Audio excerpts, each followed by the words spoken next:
What's up, everybody? Rip Disc here with the Half Asleep Podcast, week 4, is it? We have a very special guest with us this evening. Why don't you go ahead and introduce yourself? Hello from San Francisco. This is Culveyhouse, and I'm the one who runs the Culveyhouse channel on YouTube. So, we basically have a really big guest this week. Our biggest, bestest, more gooder, best guest that we've ever had. And so, it's quite a big thing. Really quick note before we get into the first topic. Thanks to all my subscribers for helping me reach the 100 sub mark. Really appreciate it. You guys are the bestest subscribers out there. So, what do you guys want to talk about first? Cal? Um, what about the new processors that are coming out from Intel? Like, which one of those? Um, the Sandy Bridge, or no, excuse me, the Mhm. Ivy Bridge processors, the Yeah, ones that there are you go. coming out April 8th, which would be tomorrow for me, or another day Now for today. people watching this. Um, So, what's basically the big change about it? Because some players, like me, who don't are not really into the PC stuff. What kind of big change should they expect if like a PC player? um, well, right here it says 22 nanometer transistors are included in Sandy Bridge processors, or let me look at this Or actually, chart. the Ivy Bridge. Or yeah, Ivy Bridge. Ivy. Darn it. Um, they're just just better quality. And they're all new processors. Like the says there's desktop processors, notebook processors, and laptop processors, which are all just a bit different in sizes. hmm hmm Extremely different in sizes because the desktop ones are obviously a lot bigger than say a notebook or a laptop. So this is basically a big increase in like a short amount of time, right? From like what was previous to the Ivy Bridge, right? Well, they were gonna release them in March. Oh, so it's been postponed by a little bit. Yeah, but then they decided to release them in April. hmm But no one really knows why they postponed it. A lot of things are postponed like that. Several Xbox games, from the past 5 years have been postponed. Oh yeah, Basically like the big ones are mainly postponed. well, it's just Right. like the creation kit from Bethesda. They said it was gonna be in 1 month. Got to wait 3 more months just to get it. Ah, big mess. Yeah, hmm and MW2, I know how we don't like to talk about COD too much, but there's been so many like patches that were postponed for that. There was this one patch that was promised like in the first 2 months of the game, and it wasn't even released the entire time, which was pretty sad for Infinity Ward. Oh, that's interesting. I didn't know that. I'm not a COD player, so of course I wouldn't know. Yeah, it was basically this game ruining glitch that happened like the second month of game, and they didn't hmm patch it until they didn't patch it at all. Like Hmm. basically a grenade launcher where you'd have infinite of those and they were super powerful, and Oh they didn't yeah, I get patched the remember Right. entire that. time. I had fun using those. Yeah, I bet you did. Poor game publishers. They all seem to have one game-breaking glitch every every release. Yeah, Yeah, you can't really prevent that too well because there's just so many variables when you're making a game. Well, I don't make games, but if I were to think of it from their point of view, it's probably a large amount of variables that go into that. Yeah. yeah. Oh, Um, by the way, I wanted to add one thing to the Ivy Bridge uh, announcement. So I just wanted to mention like the bottom line. The bottom line, or their the figures that they're shooting for, that Intel really wants to market, is much better performance than the current chips, which are like the Sandy Bridge family, and also 50% power reduction at least. So they're saying exactly a 37% better performance than the current 32 nanometer chips. wow. And remember, Ivy Bridge is 22 nanometer now, and a 50% power reduction. So that's actually going to help in a number of ways. I mean, for kids who aren't paying their electric bill, they won't notice, but it actually does add up over time. This Yeah. big gaming rig will suck up a lot of power each month, and also that also means that the computer should run cooler, which is good all around because heat is the biggest enemy of CPUs and GPUs. One question here.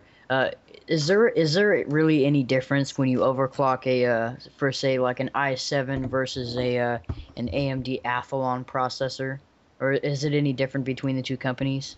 You mean, is the overclocking process different, or is the Yeah, resulting like performance of the overclocking? like the unlocking and overclocking.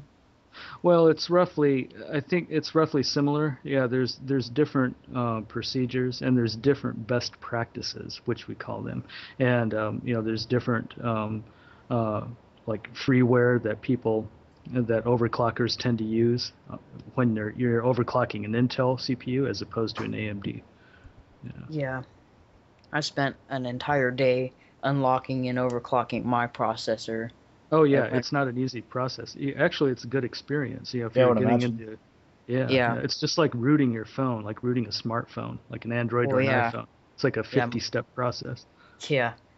My friend, he asked me if I wanted to jailbreak his iPhone, and I was like, Uh, nah. He's like, why not? It's just as easy as rooting an Android. And I said, whoa, take a few steps back there. That's completely wrong. It's a yeah, lot harder to root an Android.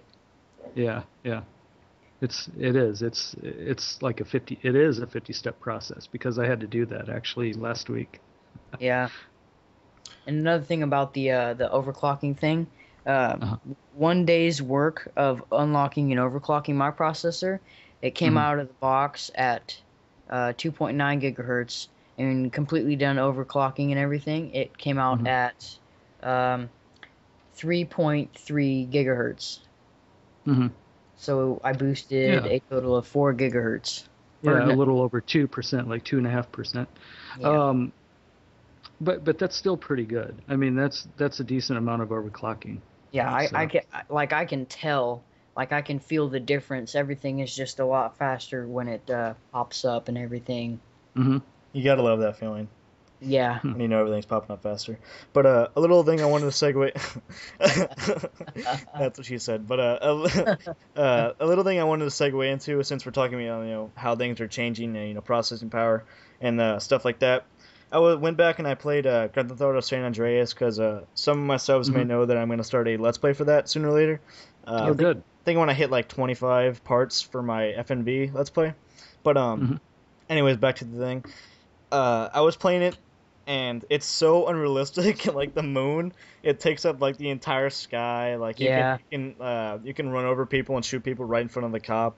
But fast forward to GTA 5, which is going to come out. Is it next year or is it the end of this year? You know, I think it's next year.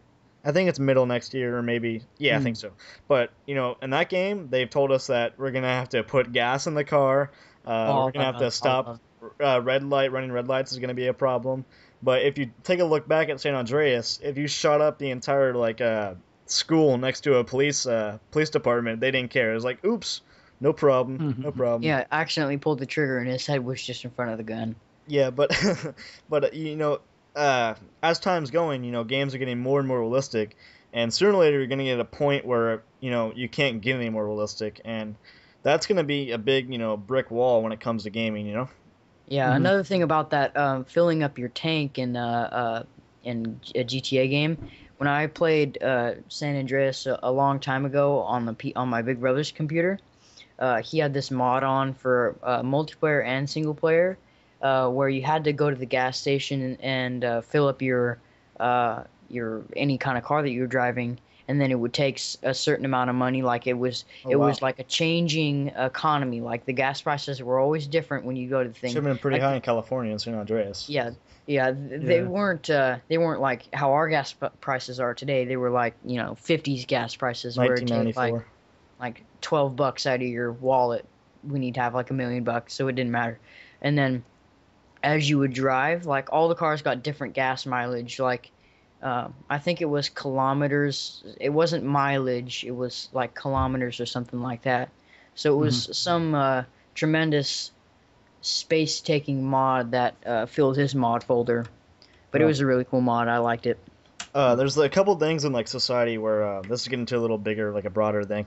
But there's a couple things in society that can actually hit a brick wall. Like a few selected things that have changed humanity. Like gaming and like guns, for example. You can only get so much devastation, just like you can only get so much realistic with a video game.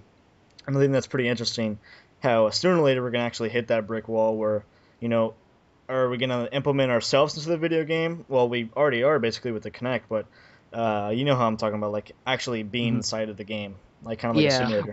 Well, I think what will evolve at that point, and it's already evolving now, is the content delivery method. Because right now, what is the content delivery method? It's an ugly flat screen, and Hmm. that's not how we see the world. We see the Yeah. world peripherally, with two eyes in three dimensions, and we're using our two eyes and converting that into a two-dimensional image, which and it's moving, which causes motion sickness and all that stuff. So like maybe 3D goggles. Well, and I don't mean the Hollywood style 3D goggles. I mean like what we're accustomed to seeing every Yeah. day in 3D. That's probably the next evolution of gaming is like total immersion. Yeah. Well, Go ahead. I think Nvidia they already have a 3D kind of system. I believe they have a monitor that has Hmm. 120 hertz, and it lets you play in 3D with the games that allow you to play in 3D. And then there are these goggles that you have to plug into the monitor, and then you can when you have the goggles on, you can actually see the game in 3D. Like it's not Right. that. It's not the like the goggles that you go to the movie theater and get, or like Right. the cyan and red colored Mm-hmm. 3D goggles. It's like actual goggles that you slap on your face, and they're pretty big too. But the Mm-hmm. whole kit's like somewhere around $300. Um, Right. I just Who's watched a video a few days ago. who's the Japanese American like doctor? What's his name? Uh, Not like an actual MD doctor, but he talks about the future a lot. It's like an MK initials. Uh, I don't know. I don't know. Doctor My Miko favorite Kaku. futurist is American, not American Japanese, but which one are you talking about? Doctor Miku Kaku. I don't. Oh, I'm definitely not pronouncing that right. Oh yeah, the guy with the long white hair. Yeah, yeah, the gray Yeah, hair. yeah, I know who you're talking hmm, about. Yeah, like his he's a really good commentator. First of all, like he's talking for like an hour and 4 minutes. And he doesn't say he says once, and that's because he drops his pencil, and that's pretty impressive. But uh-huh. besides from that, and I said right after that. But Yeah. besides from that, he's really into that, and he's really entertaining when you watch an hour of his. It can really zone you out when you're thinking about the future like that. Right, right. Yeah, Interesting. I watched some of his documentaries on just various websites. But what were you saying, Colby, about your favorite futurist? Oh, my favorite futurist is actually Ray Kurzweil, and you might have heard of him. He lives on the East Coast. He has built quite a few companies. He's a big inventor. He's also one of the possibly the leading futurist of humanity right now. Mm-hmm. Um, and that's really who I pay attention to because his predictions, even around entertainment, I mean, they're becoming true, and they often come true within a certain tolerance. Sometimes within 5 years of his predictions, and he's been, as far as I know, he's the most accurate predictor of the future of technology. That is, Mm-hmm. he also is the inventor of the Kurzweil keyboard. He invented that for Stevie Wonder. It was like this blind. It was like this, Yeah. uh, and then he also did some other inventions to aid the blind. Mm-hmm. But his biggest predictions are around what's called the technological singularity, and it kind of ties into what we were talking about Moore's law in the before. I think we didn't record it, Yeah, but we yeah, were it was talking a about it. precast. Yeah. Yeah, Moore's law um, uh, is a hypothesis or kind of a theory that the number of transistors that you can place efficiently on a CPU doubles every 18 months to 2 years. Well, and that's exponential, because if you're doubling something every 2 years, that's, in 2 years it's 2, and then 2 more years it's 4, then 8, Mm-hmm. 16, 32. So it's almost runaway growth after maybe 50 years. I mean, it looks Yeah. like it's approaching infinity. Well, it's the same thing is happening with technology in general. Like internet bandwidth is increasing exponentially. Yeah, Our definitely. processing power is, like, everything, right? Storage, even, and honestly, it even bleeds into humanity too. Our ability to learn and retain information, even that's increasing. So all of that uh, increases exponentially toward a point where it seems to be approaching infinity, and that's the technological singularity, and that happens supposedly sometime between 2045 to 2055. And all computer scientists and many futurists, they all agree, or we all agree, that it's going to happen, this technological singularity. But what we can't agree on is when it will happen. Yeah. And that's something to think about. And specifically, when the technological singularity happens, we lose control of computers. That's when artificial intelligence increases faster than we can keep up with it. And then it starts building better versions of itself to where, we don't really even need to interact with it anymore. So. Are you talking about the Terminator plot? Well, it's sort of a Terminator scenario if we let it get that way, but, and then computer scientists are split, as to what will happen right when the singularity happens. Will computers turn against us, or will they complement us, or will they help us? And, I think my personal opinion is there won't really be, we won't have to worry about that, because it'll be an integration. Humans will integrate with computers. Yeah, we will become them, and at that point we become a new species, like whatever you want to call it, Homo computerist, or whatever you want to call us. That's something that, whether people believe it or not, the singularity is going to happen. But what we don't know is what will happen after it, and that's why we call it a singularity, because we can't see beyond it. And that's the same, definition of a singularity in space. In astrophysics, singularity is a phenomenon in which you can't see to the other side.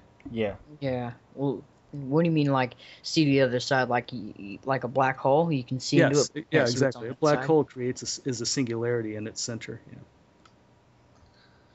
I remember I just watched a video about Neil deGrasse Tyson.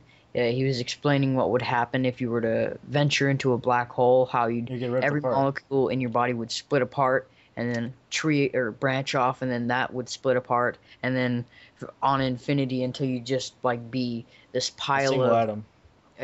Just everything is just split, and then go deeper and deeper into the black hole, and then something about like how there's a light in the middle of it, or something like that. But you literally just snap in half. Just everything just snaps in half and keeps branching off like that. Mm-hmm. It's basically the opposite of uniform. Yeah, and of course it's theoretical, because we've never actually encountered a black hole, even a micro black hole. I thought it was pretty cool though.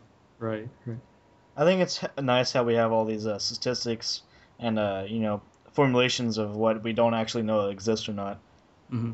Yeah, and believe it or not, it's actually most of that work and a lot of that science is pushed forward by a very relatively few number of scientists. Like Stephen Hawking is one of is practically like the forefather of astrophysics. He's and he's still alive, and he's still producing the most brilliant work that humanity has ever seen. Carl Sagan, Isaac Asimov, all of them. Mm-hmm.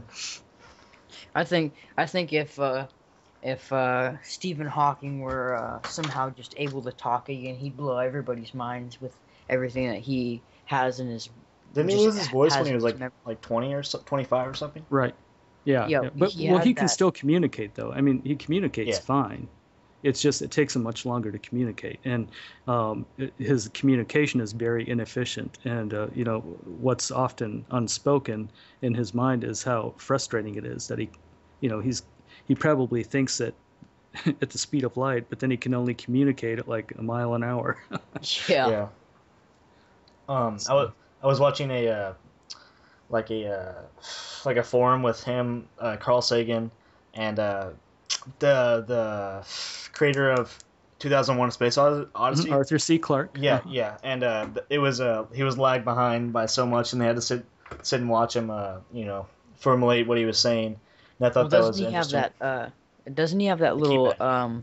no, I watched a video the other day about him, and he can't use the keypad anymore. He uses some little clacker thing that's in his hand. Yeah, Right. that's what it is.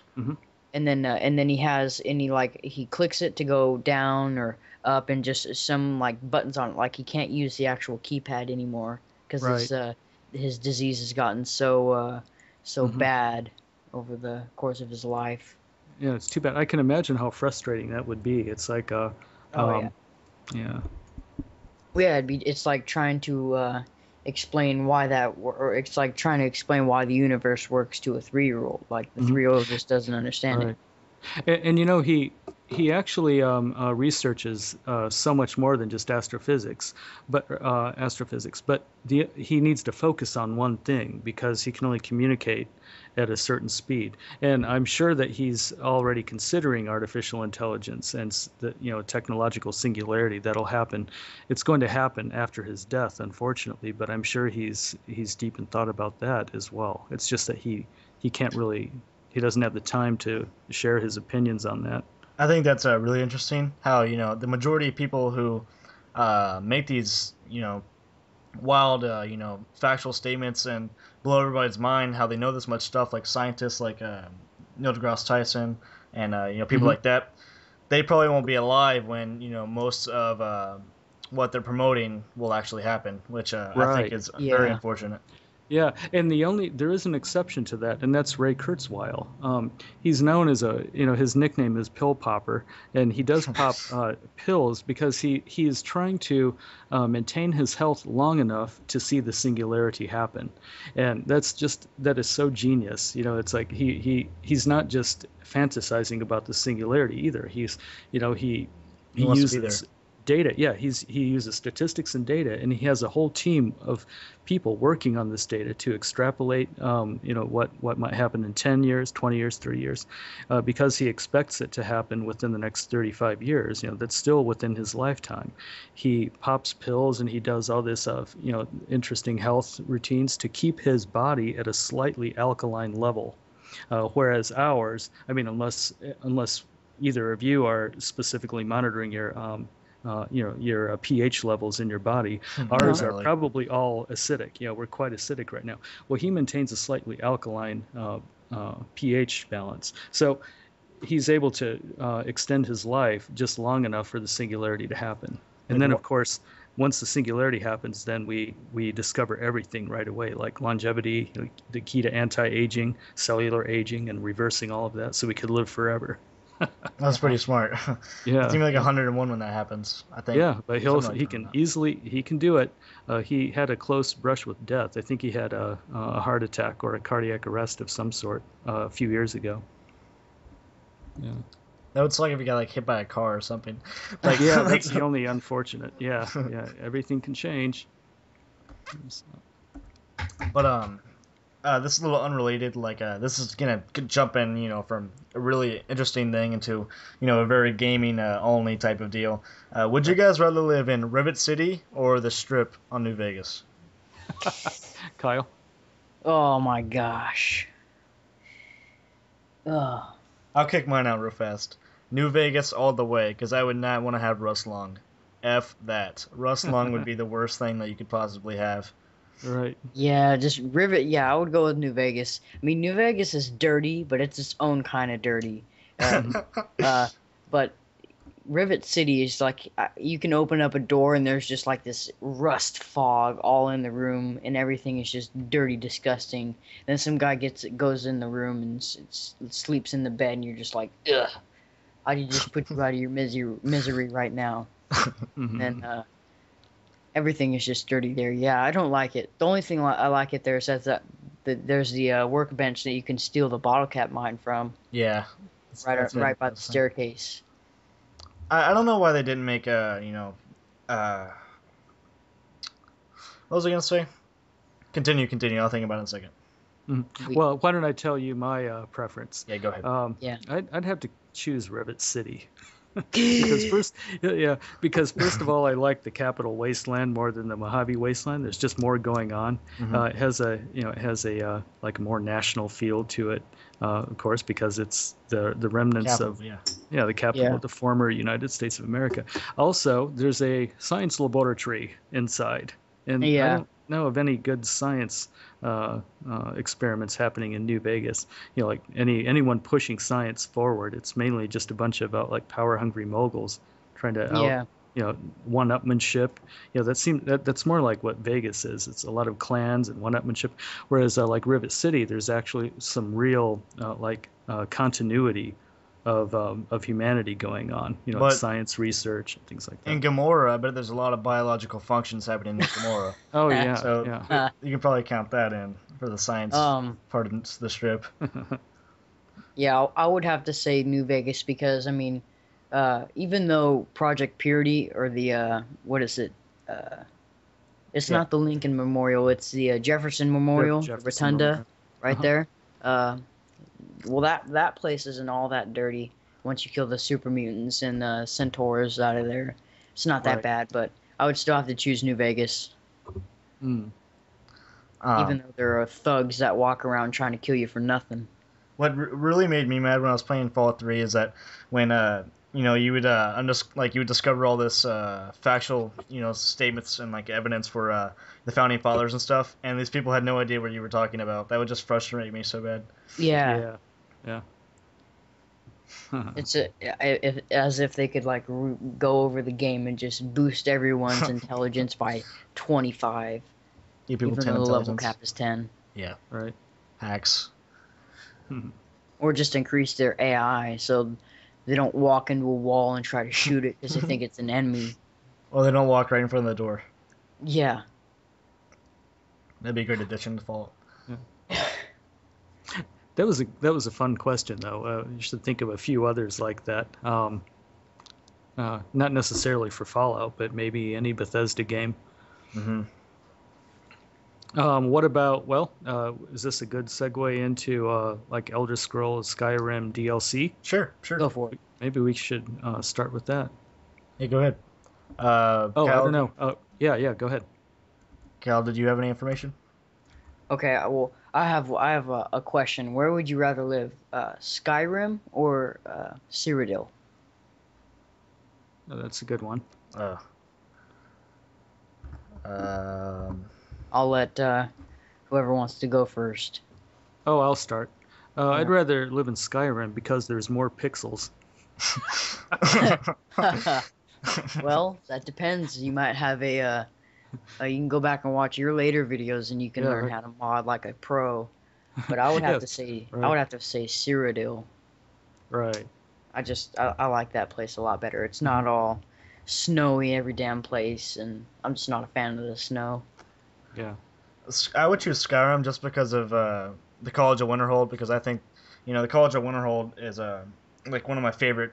I don't like the quest too much, but it's just the feeling of being in in the college, like in like a type of clan. It gives me kind of like a New Vegas type of feeling, like when you're in a faction. The king. Right. Yeah, I really like having the feeling of being in a faction, and the College of Winterhold is magic, and I really like magic and RPG games, so I would have to choose Skyrim. Right. Oh, I have one more question. What faction would you rather be? Would you rather be NCR, Legion, or what would you rather be, NCR or Legion? Well, that depends. What position would I be in the NCR or Legion? Would I be the private? Well, I mean, just as far as you can go in the game. Oh, well, Legion's a lot more fun in my opinion because there's a lot more slaughtering. But I would choose NCR because I think NCR would have a lot better of a position in California than just a bunch of savages in Legion. Yeah. Yeah. Okay. Actually, I that's why I chose to work with the NCR, is because it has the most it resembles kind of like or it has some semblance of a real working government, And we never had that really in a Fallout, or we haven't really seen that or felt that in the Fallout, the franchise at all. As far as I know, Fallout 1 and Fallout 2 even didn't really, in Fallout Tactics, you know, they didn't really have a there wasn't really a working government besides the NCR itself, right? And now you actually get to see it in action with patrols and rangers. Yeah. In Fallout 1 and 2, Enclave was kind of functioning, but well, I meant functioning, not completely. Not really. There were some form of government, but yeah, they were kind of corrupt. They were functioning as the oppression, as like an oppressive government. Yeah. Okay. Just one more question. This is my last one. Okay. What would you rather be? Brotherhood or in a faction? Brotherhood of Steel or the Enclave? Brotherhood of Steel, because like I said before with the College of Winterhold, I really like being in like a clan, and the Brotherhood of Steel would be even more seclusive because just like the College of Winterhold, it's really seclusive, and I like that feeling of being like a cool kid, so edgy, so cool, so hip, being in the Brotherhood of Steel compared to the Enclave, and the Enclave is just kind of overall douchebags. Yeah, that's kind of why. Yeah. What about you? Or go ahead, Daniel. Oh no, you first. Okay. I would for me I like the Brotherhood of Steel. I just don't like the Enclave, how they're ruled by a computer who eventually kills himself. Spoiler alert for those of you who haven't played Fallout 3. But I'd rather have that person or have an actual person rule the game, and obviously, of course, for Liberty Prime because he's a badass. Right. Liberty Prime all the way.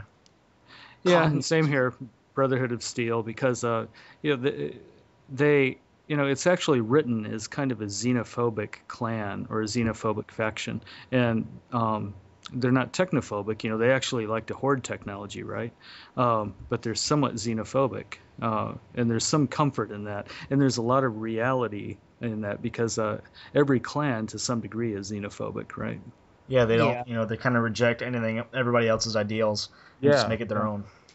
I did like how the Enclave tried to purify the wasteland of all the mutants and everything that was just wrong in the wasteland. That's one thing that I like about him. Everything else, I would agree with all like the Mirelurks and the mutants, but I think it's okay to leave ghouls alone, but not ghouls who are going crazy, but the living ghouls who can communicate, leave those alone. The non-feral ghouls. Yeah, non-feral. Yeah, but the Enclave would exterminate them too, right? Yeah. Yeah. Okay. Yeah. See, so they're quite racist, actually. Yeah. Anything that doesn't have 2 eyes, 2 legs, smooth skin, it's like open season. Cal's a racist. Yeah. It's No. It's admitted. Next question. Huh. All right. We were going to hop into the Skyrim DLC.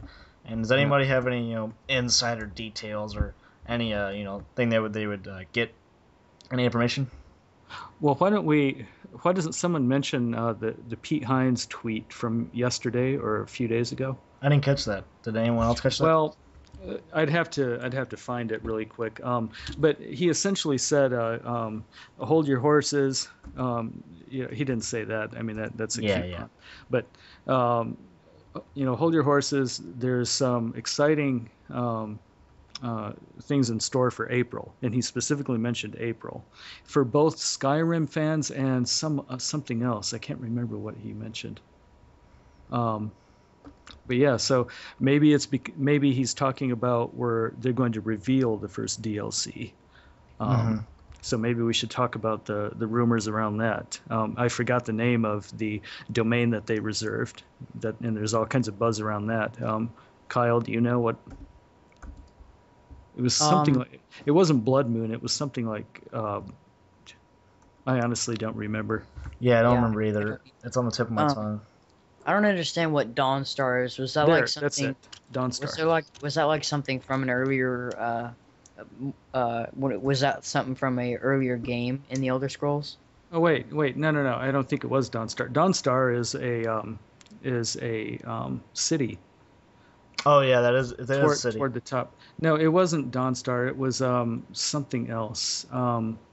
Not Dawn. But Bethesda had reserved a domain, and I can't remember it. Why don't I just look for it really quick? It should only take a few seconds to find.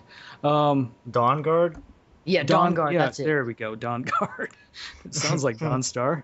Dawn Stunton. Yeah. At first I thought Dawnstar was a sword. I thought that was like the fire sword. And then I was like, That's a Dawnbreaker. Dawnbreaker. Oh, Dawnbreaker. Uh-huh.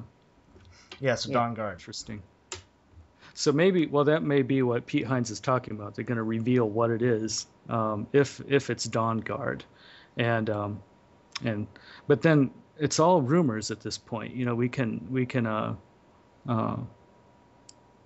predict what's going to happen.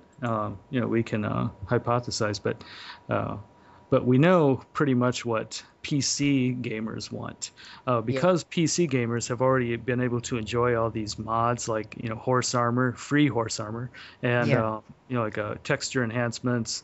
But then Bethesda rolled out their high definition textures, so everyone got to enjoy those. But those one-off mods that we've been able to enjoy for so long has kind of numbed us to those smaller DLCs. So what we'd really like to see is a new continent or a new landmass entirely, similar to what happened in Oblivion and then what happened in Morrowind with the Clockwork City and all that.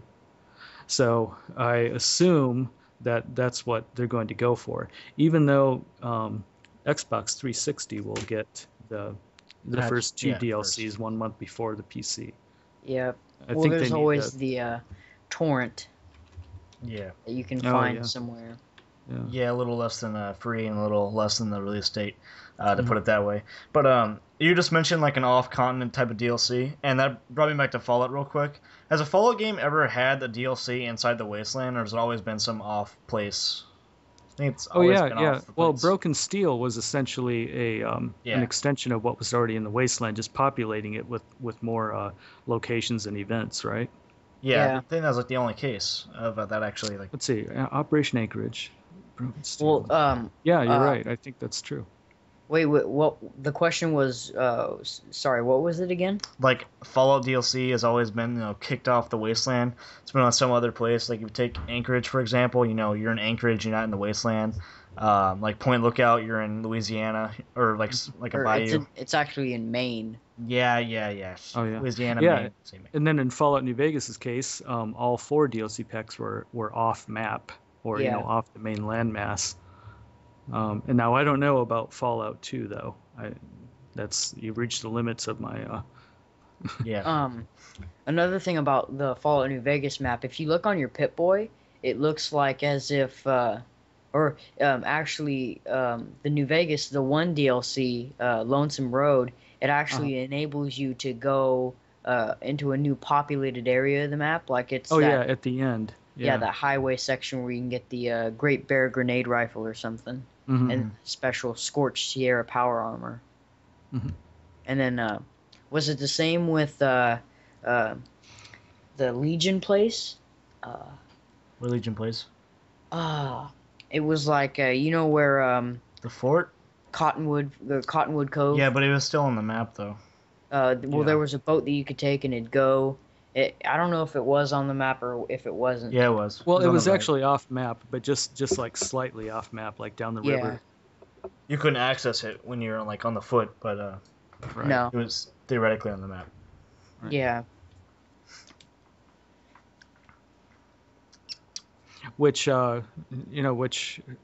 So anyway, about like new land masses, I have. Well, we know that like a landmass in an expansion pack or a DLC pack is usually smaller, significantly smaller, but it adds a lot more playing area to the game as a whole. Do you think that's a big factor that gamers really look at, like the size of the new DLC? Or do you think it's more like the gameplay, like new improved gameplay with new weapons and new enemies? Do you think that's what they look for more? I think it's not very like how much you get to walk around, because I don't think anybody really likes walking around too much in Fallout. Well, I guess someone could say, I guess someone could say, I like walking around, like just looking at geckos and having them attacking me and hump my leg or whatever. But I look at it like this. I'd rather have a smaller mass and just have more Mhm. content, like more people to talk to, than just a big area with like 3 or 4 people to talk to. Yeah, yeah, I see. I Yeah, kind and of oh, go ahead.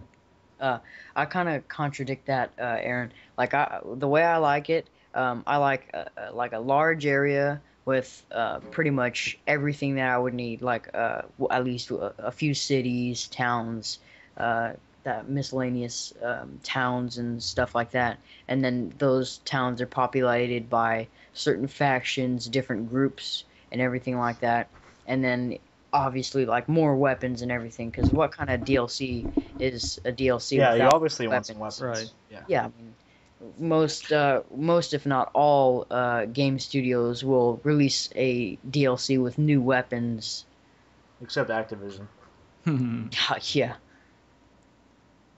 Yeah, well, when I look for a DLC pack, whether to buy it or not, I usually look for one of the first things I consider is the landmass size, because a bigger landmass means there's more things to do, and I yeah, like exploring and discovering and like crawling through many dungeons or whatever, in any yeah. subterranean areas, and and I've noticed that people who've poured so much time into Skyrim, like some of us who've poured over 300 hours into it, Hmm. eventually that big landmass, that whole province of Skyrim, that starts to feel smaller and smaller because you've already skirted you've already uh, done the perimeter sweep and you've explored everything on every corner of every map, and now it starts to feel more claustrophobic. So that's why we start looking outward for a DLC pack. For those of us at least who can't build a mod, like a new landmass mod, and which I haven't seen yet. I haven't seen any um, mods in the Steam Workshop or on the Nexus sites that add a landmass Hmm. to Skyrim. There's a few people who attempted some good dungeons, and that worked out pretty well. It's the easiest thing to do, actually, is just to build a detached dungeon, because it just has to kind of make sense, and it has to have a way from the surface to enter the dungeon, and then you can do whatever you want inside. You can build it as deep as you want or whatever. Hey, Yeah. Colby, how do you feel about? Uh, that's a good point, but Colby, how do you feel about vehicles in like a Fallout 4 or whatever the next Fallout title is? Because from the point of a Let's Player, you probably want a vehicle, but from the point of someone who doesn't have to record and like get gameplay done real fast, Right. wouldn't probably want that to keep the experience kind of whole. But from your point of Mhm. view, what do you think? Oh, you mean about vehicles in Fallout 4? Yeah. Yeah, well, it's going to happen. I'm absolutely certain and I bet my entire life savings on it. And here's why. Um, a little known fact. One of the reasons that vehicles were not incorporated into Fallout 3 and Fallout New Vegas was that it takes a significant amount of time and a lot of processing power to build the LOD as you're traveling through it. Yeah, Does that make sense? So if you were traveling fast on a bike or something, or even Like a or quad even bike. flying with a vertibird or something, yeah, the you'd be crossing so many grids so quickly that the land around you and the level of detail would have to change so fast that it's just too much for the game engine to handle. It's not too much for a CPU to handle, but it was too much for the consoles to handle, unfortunately. Yeah. And they had to, so they had to come up with a happy medium. It's like, well, let's ditch vehicles so that it'll work on both the PC and the consoles. And someone even running at top speed through the wasteland, the game engine can handle the LOD changes. I mean, you cross a grid probably like every 25 seconds or so. I think that's what the statistics were. And the game engine can keep up with that, but it can't keep up with you shooting across the whole map in a period of a minute with on a Harley Davidson. Like an So old that's broken down why. nuclear reactor Yeah, bike. right. But then Fallout 4, well, it won't happen until the next gen consoles are out. Whatever Microsoft does with Xbox and what Mhm. Sony does, it will be able to support all these new game mechanics, like traveling, refreshing LOD much faster. Uh, I'm sure these new graphics cores will be capable of twice, or even 4 times, or even 8 times the calculations, the trillions of calculations per second that they're capable of now. So yeah, a Fallout 4 for PC only. Well, even a Fallout 3 for PC only would have been able to handle vehicles of all sorts. Air vehicles, Hmm. Then land they vehicles. then they Yeah. would have had like a fanboy war on their hands because it was Right. a PC only game. When in the past they developed console games. And Mhm. another reason that I think that they didn't include vehicles in a Fallout 3 or Fallout New Vegas. What was the time range? Like you're in Fallout 3, you're stuck in the vault for what was it? You're born and then what? Are you like 18 or something? No, you're born and then how long was it until the bombs fell, or what did the bombs fall and then you were born? Oh, the Oh no. bombs had already fall. Bombs already Yeah. fell. Okay, Yeah. so The Great War see, was like 2077, and this is almost 200 years Yeah. afterward. yeah, see, I mean, vehicles would decay so much over 200 years when people wandered into the vaults. I mean, and then there's like a 1% of people that were left outside that actually survived.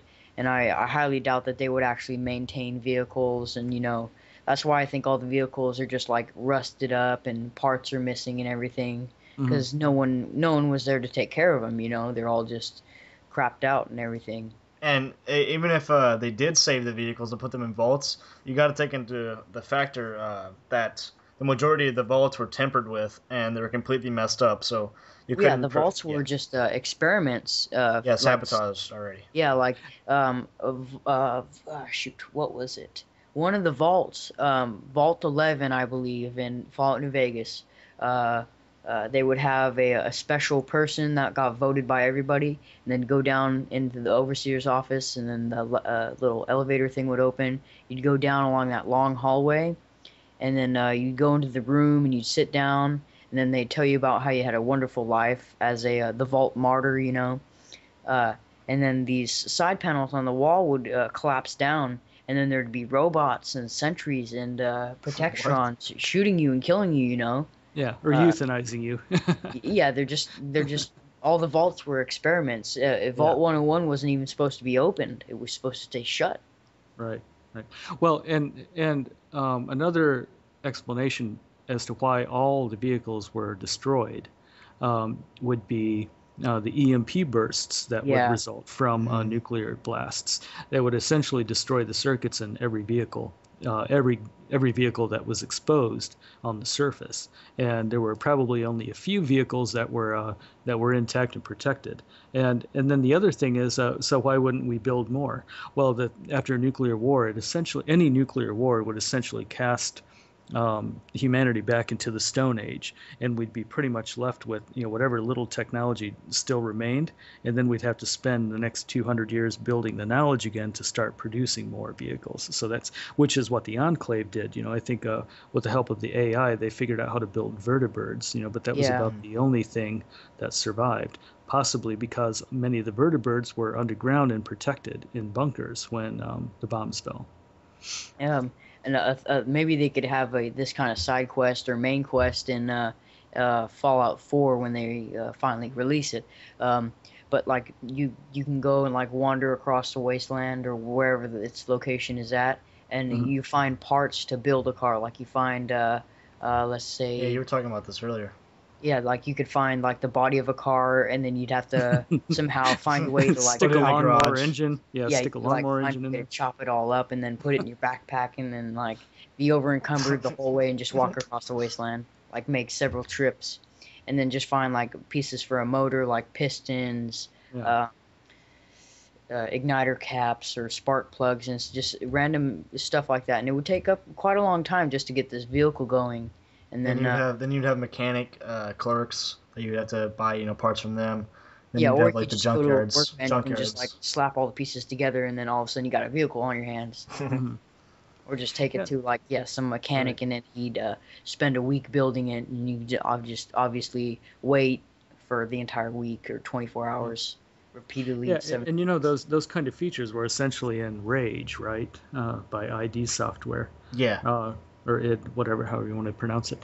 But the way they made it work, if you noticed, they had the same problem with LOD, level of detail updating, as you're shooting across their wasteland, um, and the way they tried to solve it was with these mega textures. If you remember that big fiasco around mega textures, and still it was buggy.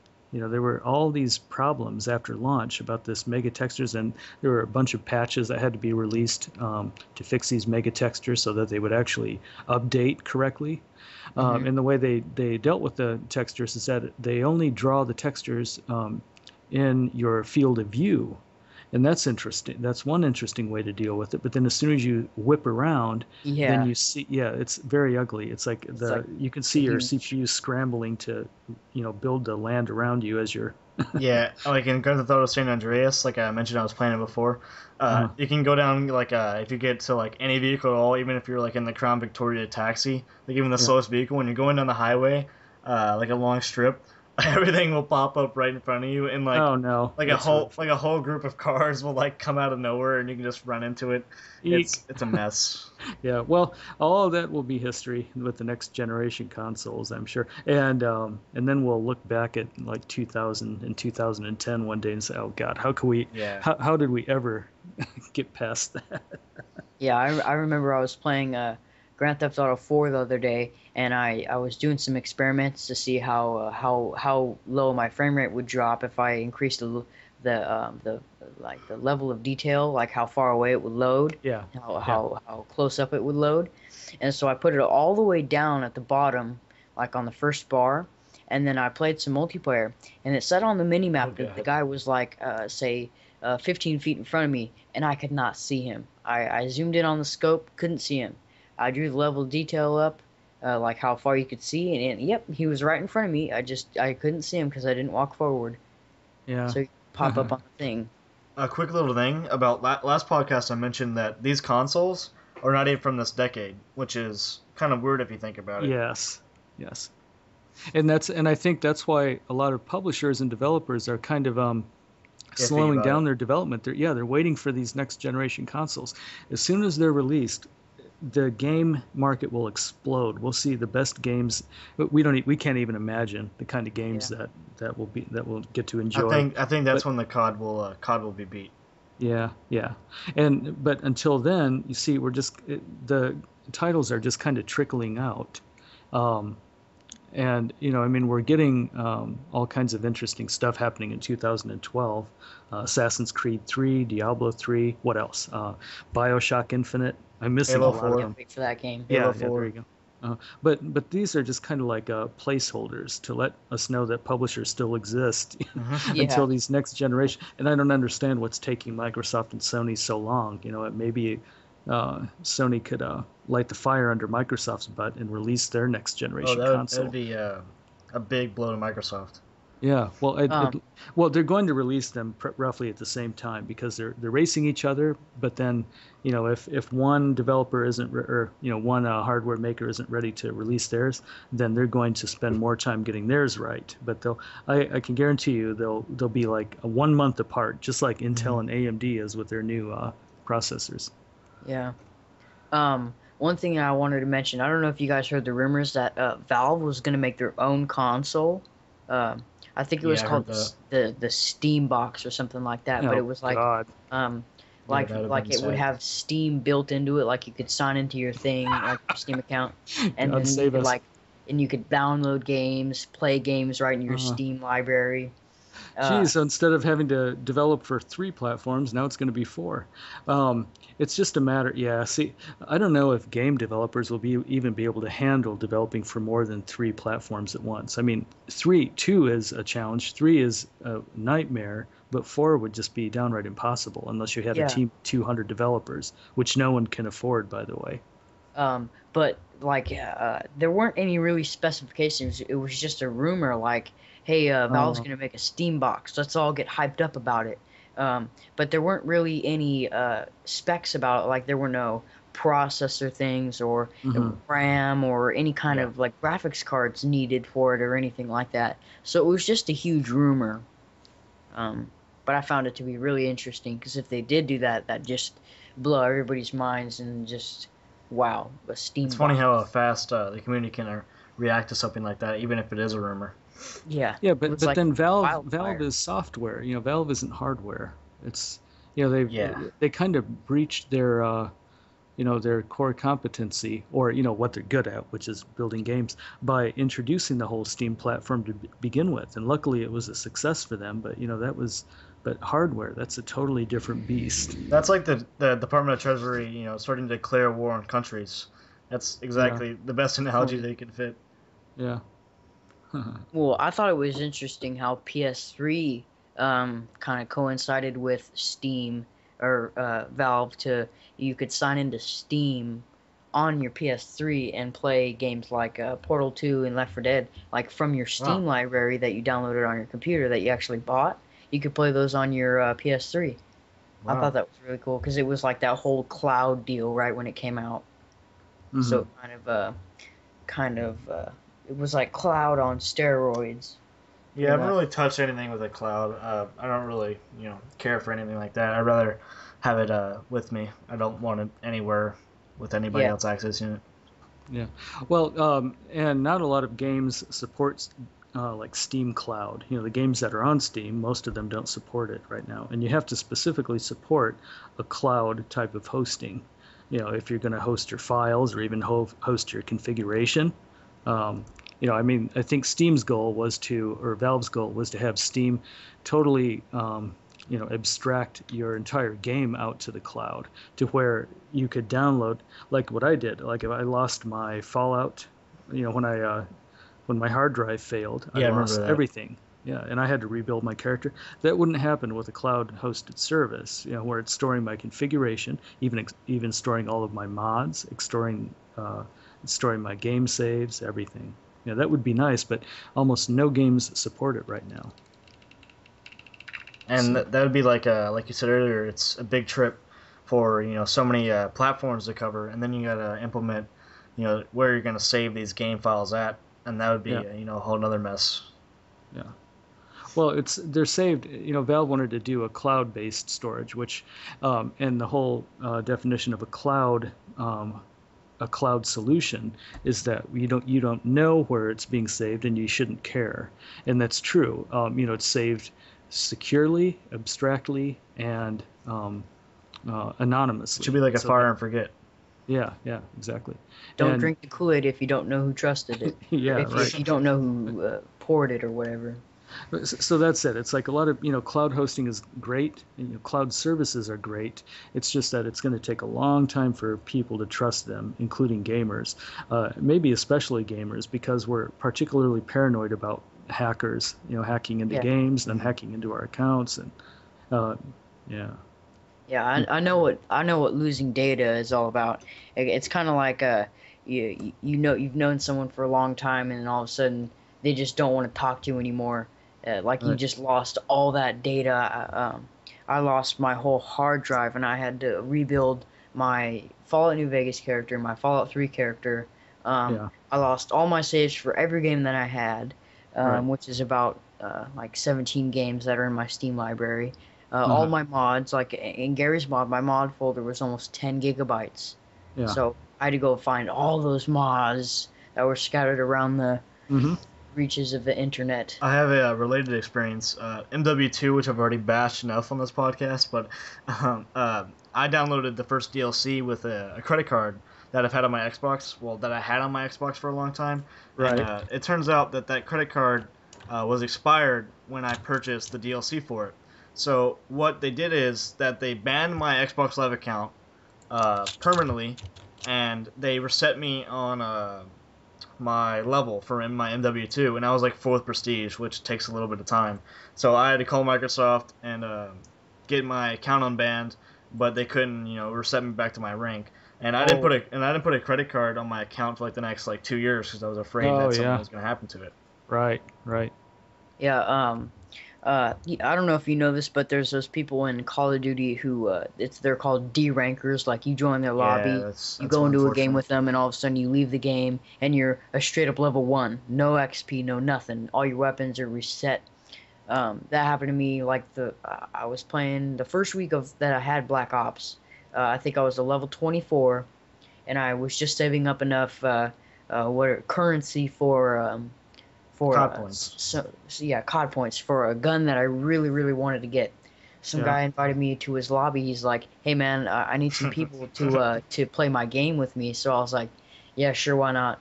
And then I kind of had this eerie feeling like he was gonna do something, you know, because there was those people in Modern Warfare 2 who did that too. So I was like, I don't know if I should join or not.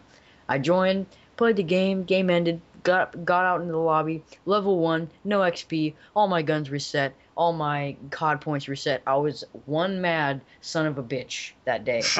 And you permanently lost to this, or what?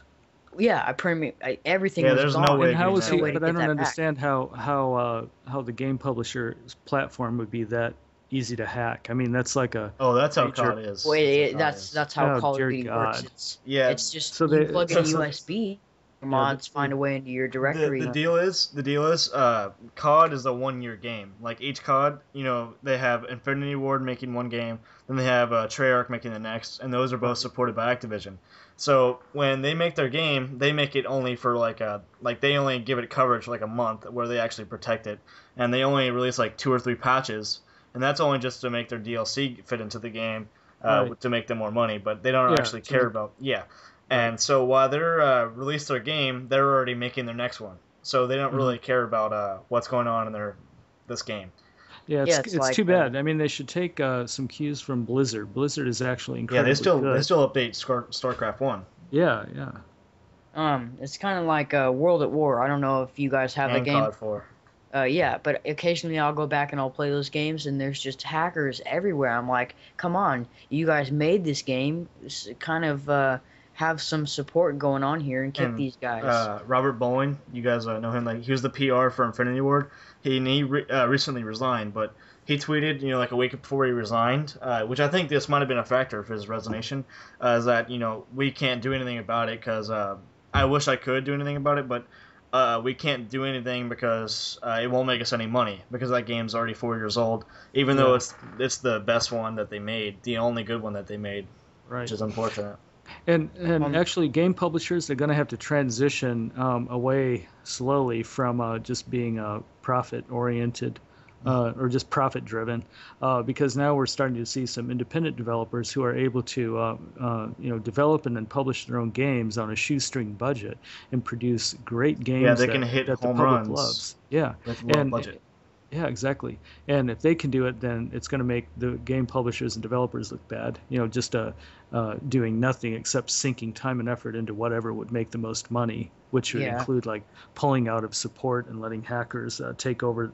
You know, turn an older game into a total wasteland. Yeah, like if I was a total Call of Duty player and like say World at War had just came out and then there were rumors that Treyarch or Activision, whoever the heck was working on a new game at the time, say they were gonna release it pretty soon, and they just pulled the rug out from everybody that was playing World at War for support, you know, and all the Right. hackers joined in. And say I was to hear a rumor about how what is it, EA and what is it, people that make Battlefield. Dice. It's Dice and EA or Yeah, Dice it says and it in the Dice. box right here. So, and say if I was to hear a rumor that they have the best customer support around, like they still update all their They do. older games, which they do, and I would And just Blizzard. immediately delete all my Call of Duty games and go to Battlefield, which pretty much I did, except I can't Right. delete the Black Ops CD. I can only destroy it. Which I Yeah. Oh, by the way, guys, sorry to do this to you, but in a few minutes I'm going to have to wrap up. Oh yeah, well we've been going on for an hour now, so I think that's a good enough that's a good enough time to end the podcast. We would like to thank from the bottom of our heart to Daniel Culveyhouse here for featuring on this podcast. It's a real big deal to us, and we'd like to thank you a lot. Sure, thanks. You're welcome. And hopefully you can link this video on your channel, so maybe some of your subs can check it out, and that'd be cool. Big deal. Yeah, definitely. So yeah, guys, thanks for listening and checking in. So peace.